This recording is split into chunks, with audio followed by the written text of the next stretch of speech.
জয় রাধা মাধব কুঞ্জ বিহারী, জয় গোপীজন বল্লভ গিরিবরধারী, যশোদানন্দন ব্রজজন রঞ্জন, যমুনা তীর বনচারী। জয় রাধা মাধব কুঞ্জ বিহারী, হরে কৃষ্ণ কৃষ্ণ কৃষ্ণ হরে হরে, হরে রাম রাম রাম হরে হরে। वन्देऽहं श्रीगुरु श्रीयुतपदकमलं, श्रीगुरुं वैष्णवांश्च श्रीरूपं शक्रजातं सहगण रघुनाथं नितं तं सजीवं साविदं सवधूतं परिजनसहितं कृष्ण चैतन्यदेवं श्रीराधाकृष्णपादानजुगं सहगण ललिता श्रीशाखामृतं च अज्ञानतिमिरान्धस्य ज्ञानाञ्जनशलाकया चक्षुरुन्मीलितं येन तस्मै श्रीगुरवे नमः। नमोऽयं विष्णुपादाय कृष्णप्रेष्ठाय भूतले श्रीमते जयपताका स्वामीति नामिने, नमोऽयाचार्यपादाय निताय कृपाप्रदायिने गौरकथाधामोदय नगरग्रामतारिणे, नमोऽयं विष्णुपादाय कृष्णप्रेष्ठाय भूतले श्रीमते भक्तिवेदान्त स्वामीति नामिने, नमस्ते सरस्वती देवे गौरवाणी प्रचारिणे निर्विशेष शून्यवादी पाश्चात्यदेशतारिणे। जय श्री कृष्ण चैतन्य प्रभु नित्यानंद, श्री अद्वैत गदाधर श्रीवासादि गौरभक्तवृंद। हरे कृष्ण कृष्ण कृष्ण हरे हरे, हरे राम राम राम हरे हरे। वाञ्छाकल्पतरुभ्यश्च कृपा सिन्धुभ्येव च पतितानं पावनेभ्यो वैष्णवेभ्यो नमो नमः। ॐ नमो भगवते वासुदेवाय, ॐ नमो भगवते वासुदेवाय, ॐ नमो भगवते वासुदेवाय। नारायणं नमस्कृतं नरं चैव नरोत्तमं, देवीं सरस्वतीं व्यासं ततो जयो मुदीरयेत्। भद्रेषु नित्यं भगवते सेवया भगवती उत्तम श्लोके भक्तिर्भवती नैष्टकी। हरे कृष्ण सुधी भक्तबृंद, शुभ दामोदर मासे सकलके दंडवत प्रणाम एवं अनंत भालोबासा। आपनारा सकले श्री भगवानेर कृपाय सुस्थ आছেন এবং ভালোভাবে শ্রী দামোদরকে দীপদান করছেন এই আশা করছি। শ্রী গুরু মহারাজের অসীম কৃপায় আমরা দীপদানের মাহাত্ম্য আগামী দিনে শুনেছিলাম, গত দিনে শুনেছিলাম এবং আজকের দিনে আবার পুনরায় কার্তিক মাসে দীপদানের মাহাত্ম্য আমরা শ্রবণ করছি। এ স্থলে প্রসঙ্গক্রমে শ্রী ভগবানের আলয়ে কার্তিক মাসে প্রদত্ত দীপ ব্যতীত দীপদানের যে মাহাত্ম্য কথিত হইয়াছে তা এখন বর্ণনা করা হচ্ছে। অতঃপর ভগবত দেবালয়ে দীপদানের মাহাত্ম্য। বিষ্ণু ধর্মোক্ত পুরাণে প্রথম কাণ্ডে কথিত আছে যে দীপদান তুল্য দান আর কখনো হয় নাই এবং হবেও না, ভবিষ্যতে কখনো হওয়ার সম্ভাবনা নেই। অতএব বিষ্ণু ধর্মোক্ত পুরাণে প্রথম কাণ্ডে এইরূপ বর্ণনা করছে যে আমরা জগতে যত রকমই দান করি না কেন, তার সর্বশ্রেষ্ঠ দান হলো দীপদান। এই দীপদানে ভগবান যে পরিমাণ প্রসন্ন হচ্ছে, এই পরিমাণ প্রসন্ন অন্য কোনো ধর্মাচরণে বা দানে প্রসন্ন হচ্ছেন না, বিশেষত কার্তিক মাসে। যিনি বিষ্ণু মন্দিরে মনোহর দ্বীপবৃক্ষ রচনা করেন, অর্থাৎ দ্বীপের একটি গাছ রচনা করেন। যারা দক্ষিণ ভারত ভ্রমণে গেছেন তারা এই দ্বীপবৃক্ষ কি এটা জানে। এই গুরুবায়ুর ভগবানের মন্দিরের বাইরে এবং শ্রীরঙ্গক্ষেত্রের রঙ্গনাথের মন্দিরের বাইরে এবং তিরুপতি বালাজির মন্দিরের বাইরে এই দ্বীপবৃক্ষ দেখা যায় এবং উজ্জয়িনীর কিছু মন্দিরে দ্বীপবৃক্ষ দেখা যায়। এগুলি ওখানে প্রতিদিনই সুসজ্জিত করা হয় ভগবানের জন্য। তা সম্ভবপর না হলে অন্তত অন্য কোনো কৌশল অবলম্বন করে, অর্থাৎ কদলী বৃক্ষকে দাঁড় করিয়ে তার গায়ে নানা ধাতুর কোনো বস্তু সেটিকে সেটিং করে বা লাগিয়ে তার ওপরে দীপমালিকা সুসজ্জিত করে দীপবৃক্ষ তৈরি করা যেতে পারে। অথবা একটি আপনা হতে অপ্রকট বৃক্ষ, আপনা হতে একটি তুলসী বৃক্ষ অপ্রকট হয়েছে, এমন একটি তুলসী বৃক্ষকে সমূলে উৎপাটন করে তার শাখায় শাখায় বর্তিকা অর্থাৎ তুলো লাগিয়ে তা ঘৃতসিক্ত করে কর্পূর মিশ্রিত করে গুগ্গুলা আদি বস্তু তাতে অর্পণ করে তার শলাকার দ্বারা ওই বহু শাখা বিশিষ্ট দীপ বৃক্ষ তাও ভগবানকে দেখানো যেতে পারে। তাই গ্রন্থে বলা হচ্ছে যে দীপবৃক্ষ রচনা করেন তিনি স্বর্গে গমন করিয়া অতিশয় শোভায় শোভিত হয়ে থাকেন। অর্থাৎ যদিও ভক্তদের স্বর্গে যাওয়ার কামনা নেই, এখানে স্বর্গ বলতে গেলে মহাস্বর্গ অর্থাৎ ভগবানের পাদপদ্ম, সেইখানে যাওয়ার কথা বলছে এবং সেখানে তারা মহাসুখে অবস্থান করতে পারবেন। যে সকল মনুষ্য বিষ্ণু মন্দিরে দীপমালা প্রদান করেন তাহারা স্বর্গধামে গমন করিয়া চন্দ্রতুল্য হয়ে থাকেন। আমরা গোস্বামীদের গ্রন্থে লক্ষ্য করি যে তারা প্রথম অবস্থায় এই স্বর্গাদির কথাই বলে থাকেন, কিন্তু শেষে তারা বলবেন যে এটি মহাফলপ্রদ। অতএব আমরা দেখে থাকি যে প্রথমেই কিন্তু আমাদের প্রসাদ পরিবেশনে পনিরের তরকারি আসে না, কারণ ওটি উত্তম বস্তু, ওটি মধ্যিখানে আসবে, কিন্তু প্রথম অবস্থায় তিক্ত শাক এসব দেয়া হবে। ঠিক সেরকম গ্রন্থের প্রথমে বলছে যেন স্বর্গে আরোহণ করবে, স্বর্গে থাকবে। এখানে এই স্বর্গ টর্গগুলো অন্য কিছু নয়, এগুলোই সবই ভগবানের কাছে যাওয়ার রাস্তা। যে সকল মনুষ্য বিষ্ণু মন্দিরে দীপদান করবেন তিনি স্বর্গে গমন করে চন্দ্রতুল্য অবস্থান করবেন। যিনি কেশবের মন্দিরে গমন করিয়া তদীয় গৃহে দীপালোকে নয়নাভিরাম গৃহ সাদৃশ্য করেন।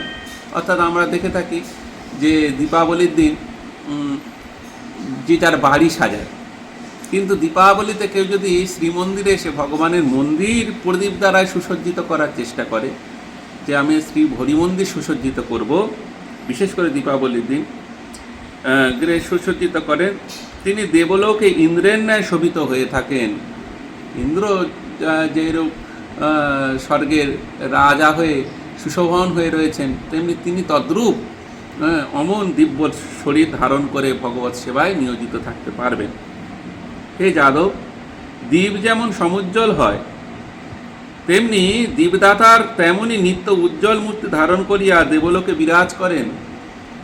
দীপও যেমন আমরা দীপদানের সময় দেখি যে জ্বলল্যমান হয়ে থাকে, প্রদীপটি জলজল করছে, এই যে মণিশিখার ন্যায় দীপশিখা জলজল করে, এই যত প্রদীপ প্রজ্বল্যমান থাকবে, যেটি জলজল করবে, তোমার মৃত্যুর পরে তোমার এই দিব্য শরীরটিও সেইরূপ একটি দিব্য শরীরে পরিণত হয়ে তার গা থেকে প্রভা বিস্তার করতে থাকবে। যেমন দীপালোক সংযুক্ত স্থানে নয়নযুগল সফল হয়ে যায়, যেখানে প্রদীপ জ্বলে, অনন্ত প্রদীপ জ্বলে। বিশেষ করে এইসব দৃশ্য দক্ষিণ ভারতে গেলে দেখা যায়। ওখানে ভগবানের নিত্য নানা রকম সেবা হয়, শ্রী বৈষ্ণবগণ করে থাকেন। যেমন আমরা ভগবানের তুলসী শালগ্রাম বিবাহ বছরে একদিন দিই, কিন্তু শ্রী বৈষ্ণবগণ ভগবানের নিত্য মঙ্গলম করে থাকেন। নিত্য মঙ্গলম অর্থাৎ নিত্য বিবাহ উৎসব। আমরা সেটা চিন্তারও অতীত যে আমরা মঙ্গলম একটি বছরে করতে পারি না সঠিকভাবে। সেখানে শ্রীদেবী এবং ভূদেবীর সঙ্গে ভগবান শ্রীবিষ্ণু নিত্য মঙ্গল হয়, অর্থাৎ বিবাহ সম্পূর্ণ হয়। এবং কিছুক্ষণ পরে বসন্ত উৎসবম, আমরা বছরে একটি বসন্ত উৎসব করতে পারি না, নিত্য বসন্ত উৎসবম। এবং সকালবেলা সুপ্রভাতম, সকালে ভগবানকে জাগানো তোলা, সায়ংকালে এইসব লীলা, সন্ধ্যাকালে ঠিক সেই রকম সহস্র দীপালঙ্করণ সেবা, অর্থাৎ সেই সময় ভগবানকে সহস্র দ্বীপ প্রতিদিন নিবেদন করা হয়।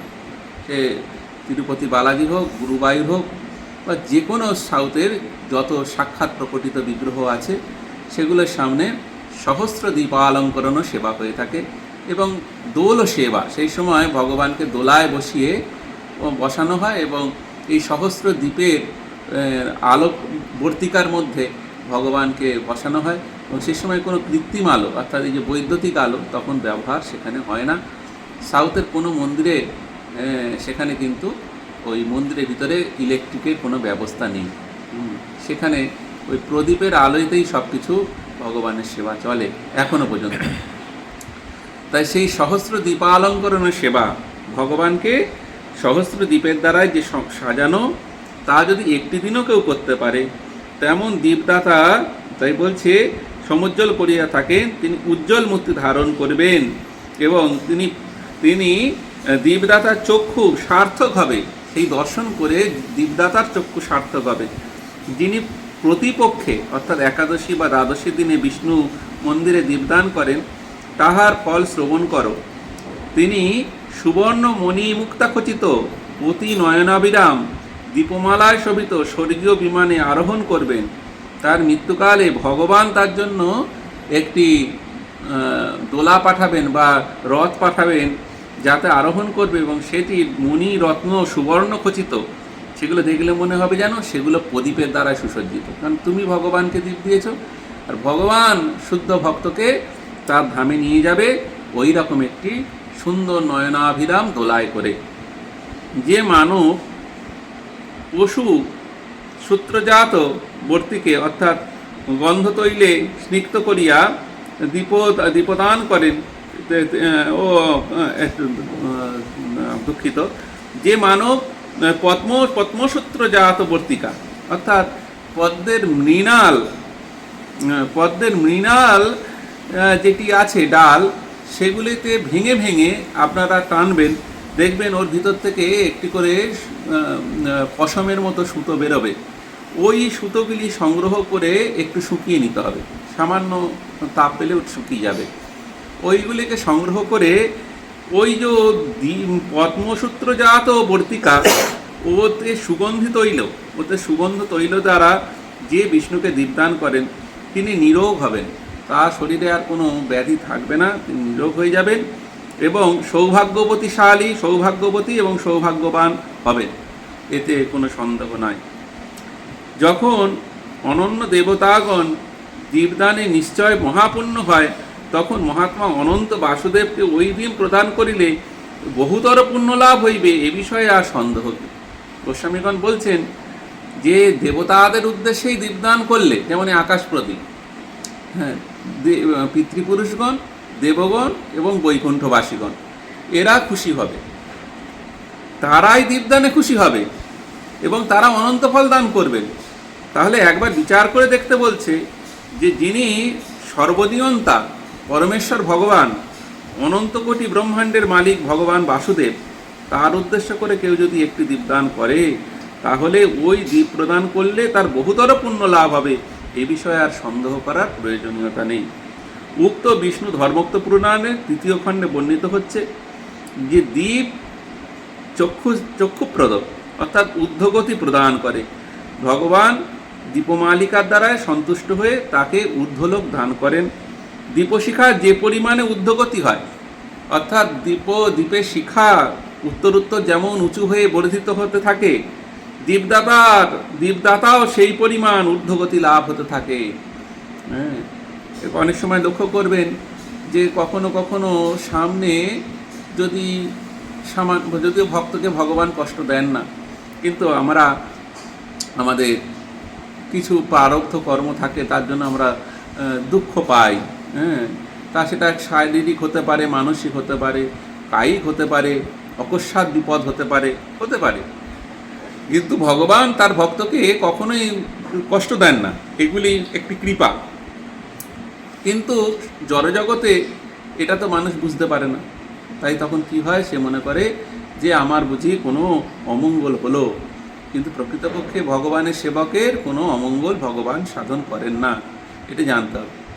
তা কোনো বিপদের আভাসে অনেক সময় দেখা যায় যে দীপশিখা প্রজ্বলিত হতে গিয়ে নিভে গেল বা অর্ধেক প্রজ্বলিত হয়ে নিভে গেল, তাহলে একটু আভাস হয় যে তোমার সামনে কোনো পরীক্ষা আসছে। তা তোমাকে উত্তীর্ণ হতে হবে। কিন্তু দীপদানের সময় যদি এই প্রদীপের বর্তিকা প্রজ্বলিত হওয়ার পর তা সমুজ্জ্বলভাবে এবং দৃঢ়তার সঙ্গে ঊর্ধ্বমুখী হয়, তাহলে এইখানে বলছে যে এই রকম দীপশিখা যদি ঊর্ধ্বগতি হয়, তাহলে দীপদাতা সেই পরিমাণের ঊর্ধ্বগতি লাভ করবেন, অতএব তার মঙ্গলই মঙ্গল। কিন্তু অনেক সময় দেখা যায় অকস্মাৎ প্রদীপ নির্বাপিত হয়ে গেল, অকস্মাৎ প্রদীপ জ্বলল না, খানিকটা জ্বলে নিভে গেল। এইগুলি একটি সামনে অকস্মাৎ কিছু পরীক্ষা আসছে বলে মনে রাখতে হবে, বিপদ নয়, পরীক্ষা আসছে। দেবালয়ে দীপ যত সংখ্যক চক্ষুর নিমেষকাল প্রজ্বলিত থাকবে। আপনি প্রদীপ জ্বালালেন, এই জন্য আমরা বলি এর দিনে রাস পূর্ণিমার যে পূর্ণিমার মহাতিথি, এই দিনে ভগবান বিষ্ণুর উদ্দেশ্যে পরমান্ন দান করলে মহাপ্রীতি লাভ হয়। এর মধ্যে আবার মহা অমৃত লাভ হয়ে থাকে। মহামৃত কিরকম?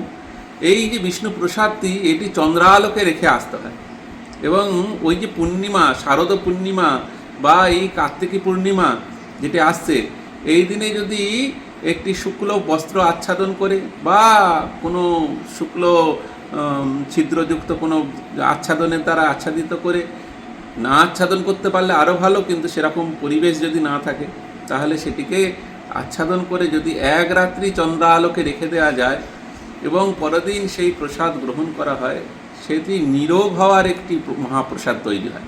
সে এই প্রসাদ গ্রহণ করলে চন্দ্রদেব যেরকম ক্ষয়রোগে আক্রান্ত হয়েছিলেন এবং ভগবান শঙ্করের কৃপায় তিনি পুনরায়, ওই জন্য সোমনাথ, ভগবানের নাম সোমনাথ, সোমকে সোম মানে চন্দ্র, চন্দ্রকে তিনি কৃপা করলেন এবং এই যে তিনি নিরোগ হলেন, তারপর থেকে এই পূর্ণমাসী তিথিতে যিনি এই মহাপ্রসাদ খান, তার কৃপা হয়।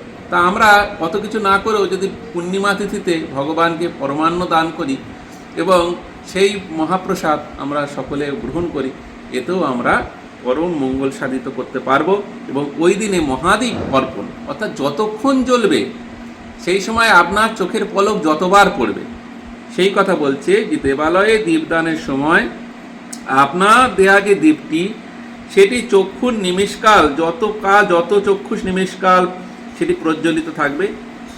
একটা পলকের সমান 1,000 বৎসরকাল দীপদাতা অতি সম্মানের সঙ্গে বৈকুণ্ঠ লোকে বাস করতে পারবে। অতি সম্মানের সঙ্গে বৈকুণ্ঠ লোকে থাকবে। যতবার ওই প্রদীপটা জ্বলবে যতক্ষণ, যতবার আপনার চোখের পলক পড়বে, এক পলক সমান 1,000 বার, 1,000 দিন আপনি বৈকুণ্ঠ লোকে সম্মানের সঙ্গে বাস করতে পারবেন। কি অনন্ত মহিমা! বৃহৎ নারদীয় পুরাণে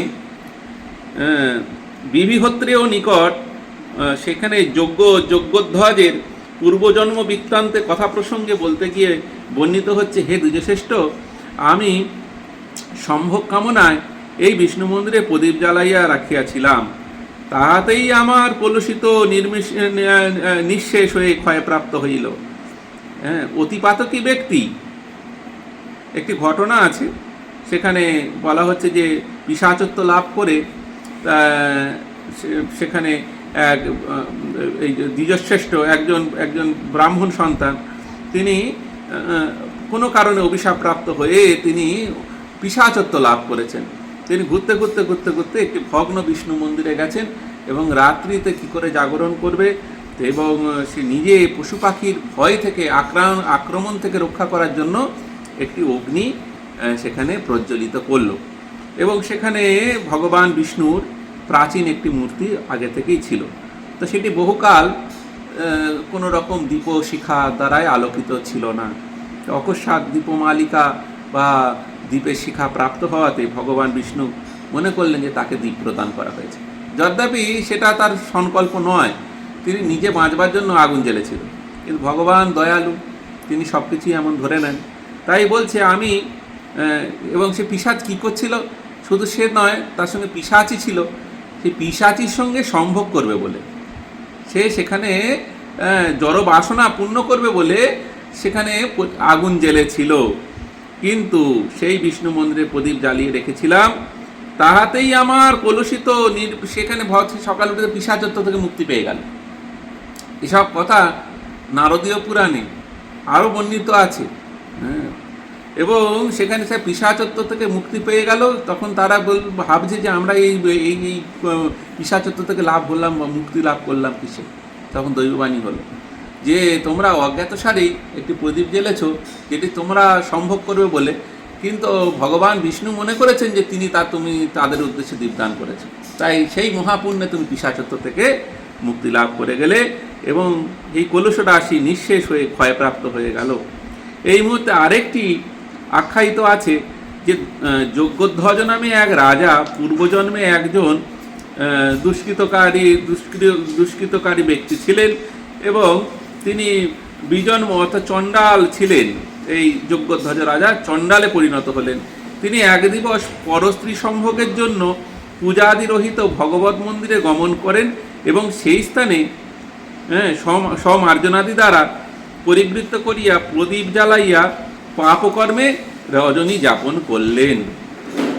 দেখুন, সেইখানে যজ্ঞধ্বজ নামে এক রাজা, তিনি আস্তে আস্তে অধপতিত হতে হতে হতে হতে সে কি হলো না পরস্ত্রীর প্রতি আসক্তি হলো, হয়ে পরস্ত্রী সম্ভোগ করবার জন্য একটি নিভৃত জায়গা খুঁজতে খুঁজতে একটা হরিমন্দির প্রাপ্ত হলেন। আর সেই পুরনো প্রাচীন হরিমন্দিরে গিয়ে সেই পরস্ত্রীকে নিয়ে সেখানে সম্ভোগ করবার জন্য সেখানে প্রবেশ করলেন এবং সেখানে একটি প্রদীপ জ্বালিয়ে রাখলেন। এবং ইত্যবসরে সেইখানে রক্ষকগণ আসিয়া তাহার প্রাণ বধ করিলে, সেই মন্দিরে যারা রক্ষক তারা যখন এলেন এবং ধরা পড়লেন, তারা তখন এই অবস্থায় তাদেরকে বধ করলো যে এই পাপকর্ম তুমি মন্দিরের মধ্যে কেন করলে। তাই এবং বধ তো হলেন, কিন্তু তিনি বৈকুণ্ঠ লোকে গমন করলেন। তথায় ব্রহ্মাদিকে বিবিধ সুখভোগ করে সেই স্বেচ্ছাক্রমে পুনশ্চ ধরায় জন্মগ্রহণ করলেন।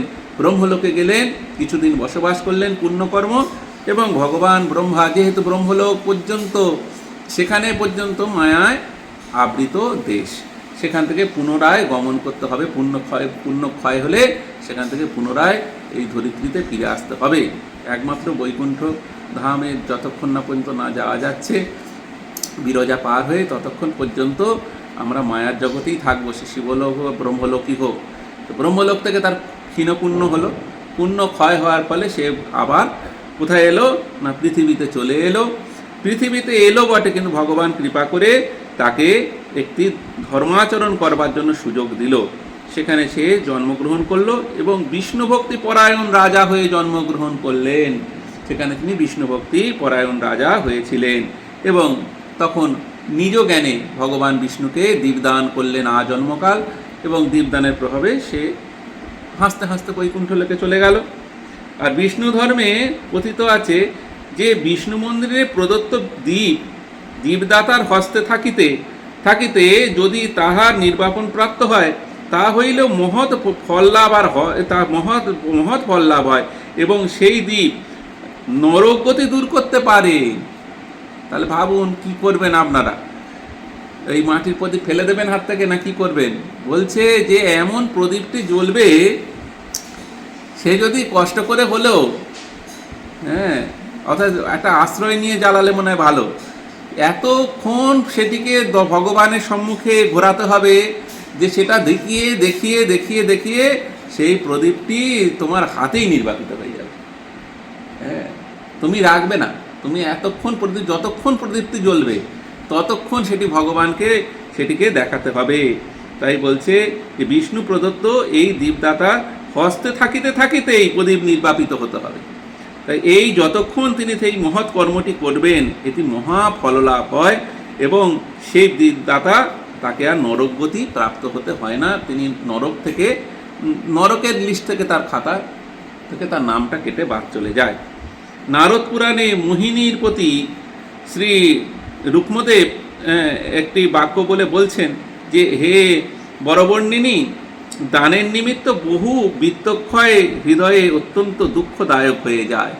অনেক সময় মানুষের কিছু দান করতে গেলে একটু মনের মধ্যে দুঃখ হয় যে আমি কি করে দান করব। সুতরাং তাহা করিবার আবশ্যক নাই, তাকে অধিক দান করতে হবে না। যে দানের দ্বারা মনে খুশি আসে না, শান্তি হয় না, কিন্তু এমন একটা দান তো করা যেতে পারে যেটা খুব সহজেই সেই দানটি সফল হয়। সেটি কি না, দীপদান করিলে স্বর্গে যাইতে পারে। হে সুভগে, যদি দ্বীপেও অভাব হয়, তা হইলে ভক্তিভাবে অন্যের দ্বীপ প্রজ্বলিত করিলে তাহারও সকল দান অপেক্ষা অধিক ফলপ্রদান হয়ে থাকে। যদি মনে করেন আমি দীপদান করতে পারছি না, কিন্তু যারা দীপদান করছেন তাদেরকে সহযোগিতা করা, অর্থাৎ সলিতা বসিয়ে দেয়া, প্রদীপ জ্বালিয়ে দেয়া, হ্যাঁ, এইটুকুনি তো অন্তত তো পয়সা খরচ হচ্ছে না। তো এইটুকুনিও যে করতে পারে, তিনিও ওই দীপদাতার সমতুল্য মহাপুণ্য লাভ করতে পারেন। অতএব দীপদানের অনেক মহিমা, আরও চলবে, কালকে আরও বলবো যে ভগবত মন্দিরে দীপদান করা, অমাবস্যাদি তিথিতে দীপদান করলে কি হবে, এবং অনন্ত মহাদ্বীপ, এই যে মহাদ্বীপ মাহাত্ম্য, কালকে আমি মহাদ্বীপ মাহাত্ম্য নিয়ে বলবো। আজকে আমরা অধিক হয়ে গেলে অনেক সময় যারা ভক্তরা আছেন তাদের শুনতে অসুবিধা হয়, এবং ইন্টারনেটে যারা শুনছেন তাদেরও এরকম দীর্ঘ লং হলে অসুবিধা হয়। তাই আমি এইখানে আজকে দীপদানের মাহাত্ম্যটা বর্ণনা রাখছি, আর তার সঙ্গে প্রতিদিন আজকে থেকে একটু করে গিরিরাজ গোবর্ধনের কথা বলবো। এই যে গিরিরাজ গোবর্ধন, ইনি গোলকের ভগবানের শ্রীমতী রাধারানীর প্রাণ সমান। যেখানে গোলকধাম অবস্থান করছেন, সেই গোলকে নিত্য গিরিরাজ গোবর্ধন অবস্থান করছেন, এবং রাধাকুণ্ড, শ্যামকুণ্ড, শ্রী যমুনা এ নিত্য বস্তু ভগবানের গোলকে এটি থাকবে। আর যদি এটা গোলকের শোভা, আর সেখানে সুরভি গাভীরা থাকবে, আর সেখানে ভগবান নিত্য সেই যমুনার তীরে অথবা সেই গোবর্ধনের তটে সেখানে তিনি নিত্য লীলাবিলাস করছেন, এবং তার অভিন্ন কায়বহ প্রতিচ্ছবি এই ভূলোকে পতিত হয়। গোলকের একদম কোনো বিকৃত প্রতিবিম্ব নয়, সাক্ষাৎ প্রতিবিম্ব এই ভূলোকের বৃন্দাবন। এবং এই ভূলোকের বৃন্দাবনের তত্ত্বকথায় বলতে গিয়ে যখন এটি পৃথিবীতে ভূলোকে বৃন্দাবন স্থাপিত হচ্ছে, সেই সময় শ্রীমতী রাধারানী ভগবানের সঙ্গে আসতে চাইলেন না, বললেন যে তুমি লীলাবিলাস করো, কিন্তু আমি যাব না। শ্রীমতীর কথাতে শ্রীকৃষ্ণ বলেছিলেন তোমার না যাওয়ার কারণ কি? তখন শ্রীমতী বলেছিলেন আমি তোমার পরাশক্তি, হ্যাঁ, আমি তোমার সঙ্গে সর্বদাই থাকছি, কিন্তু আমার মন বড় দুঃখিত হবে যে স্থলে শ্রী গিরিরাজ গোবর্ধন থাকবে না, যে স্থলে যমুনা থাকবে না, যে স্থলে রাধাকুণ্ড, শ্যামকুণ্ড আদি পবিত্র সরোবরগুলি থাকবে না, সেইখানে আমি লীলাবিলাস করতে যাব না, সেই পৃথিবীতে আমি যাব না। এবং শ্রীকৃষ্ণ বলেছিলেন এই অভিন্ন গিরিরাজ গোবর্ধন এবং রাধাকুণ্ড, শ্যামকুণ্ড, যমুনা যেমন গোলকে আছে তেমনি ভূলোকেও অবস্থান করবেন, তাতে তোমার লীলায় তারা অংশগ্রহণ করবে এবং তুমি আনন্দ সহকারে ভূলোকে লীলাবিলাস করতে পারবে। ভগবান শ্রীকৃষ্ণের কথায় নানা রকম কাহিনীর দ্বারায় সেই গিরিরাজ গোবর্ধন তিনি যেভাবে পৃথিবীতে প্রকটিত হলেন, এবং ঋষি ছিল মৈত্র